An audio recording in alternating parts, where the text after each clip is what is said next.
દેશના અનેક રાજ્યમાં આ જ પ્રમાણેની સ્થિતિ છે। પૂરની સ્થિતિ જોવા મળી। અડધા દેશમાં આ સ્થિતિ છે। ઉત્તરાખંડમાં ધોધમાર વરસાદને પગલે રસ્તાઓ જળબંબાકાર થયા। કેટલાક સ્થળો પર વાહન વ્યવહાર પણ પ્રભાવિત થઈ ગયો। તો આપ દ્રશ્યો જોઈ રહ્યા છો, ઉત્તરાખંડના આ દ્રશ્યો છે। અલગ અલગ જિલ્લાઓના આ દ્રશ્યો છે કે જ્યાં વરસાદી પાણી લોકોના ઘરોમાં પહોંચી ગયા છે। હલ્દવાની, ચંપાવત તમામ જગ્યાએ આ જ પ્રમાણેની પરિસ્થિતિ છે।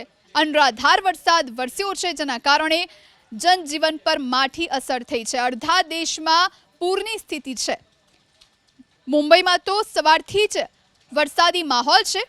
મુંબઈમાં 12 ઇંચ વરસાદ 6 કલાકમાં ખાબકી ગયો છે, જેના કારણે માયાનગરીની રફતાર ધીમી પડી। તો બીજી તરફ અત્યારે આપ જે દ્રશ્યો જોઈ રહ્યા છો એ ઉત્તરાખંડના દ્રશ્યો છે।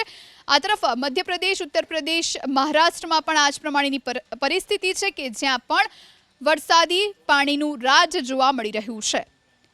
કેટલાક સ્થળો પર વાહન વ્યવહાર પણ પ્રભાવિત થયો છે। લોકો ઘરમાં પુરાઈ રહેવા માટે પણ મજબૂર બન્યા છે।